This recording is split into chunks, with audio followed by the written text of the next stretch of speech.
نحمدہ ونصلی علی رسولہ الکریم اما بعد اعوذ باللہ من الشیطان الرجیم بسم اللہ الرحمن الرحیم۔ معزز ناظرین السلام علیکم ورحمۃ اللہ وبرکاتہ۔ نبی کریم صلی اللہ علیہ وآلہ وسلم کی حیات طیبہ کے بارے میں ایک نئے موضوع کے ساتھ آپ کی خدمت میں حاضر ہیں۔ آگے بڑھنے سے پہلے آپ سے گزارش ہے کہ اگر ابھی تک آپ نے ہمارا چینل سبسکرائب نہیں کیا تو چینل کو ابھی سے سبسکرائب کر کے گھنٹی کے نشان کو ضرور دبا دیں تاکہ آئندہ آنے والی ہر نئی ویڈیو کا نوٹیفیکیشن آپ کو بر وقت مل سکے۔ بعض روایات کے مطابق جن کی اسنادی حیثیت مشکوک ہے، جب آپ صلی اللہ علیہ وآلہ وسلم کی عمر 12 برس تھی، ایک تفصیلی قول کے مطابق 12 برس 2 مہینے 10 دن ہو گئی، تو آپ کے چچا ابو طالب آپ صلی اللہ علیہ وآلہ وسلم کو ساتھ لے کر تجارت کے لیے ملک شام کے سفر پر نکلے اور بصرہ پہنچے۔ بصرہ شام کا ایک مقام اور حوران کا مرکزی شہر ہے۔ اس وقت یہ جزیرۃ العرب کے رومی مقبوضات کا دارالحکومت تھا۔ اس شہر میں جرجیس نامی ایک راہب رہتا تھا جو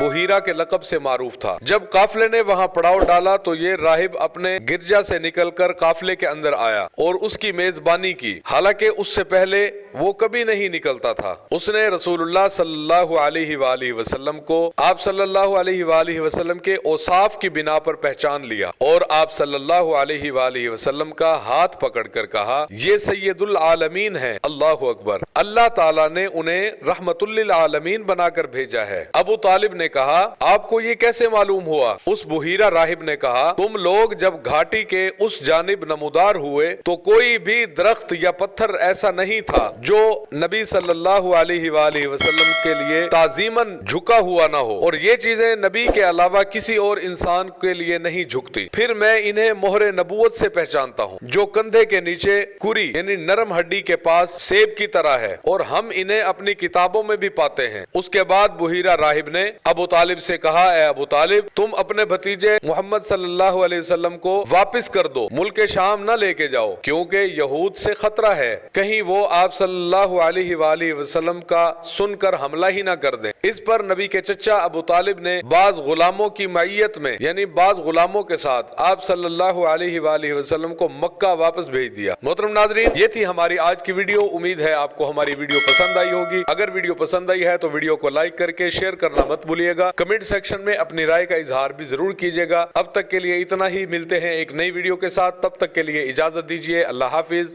السلام علیکم ورحمۃ اللہ وبرکاتہ۔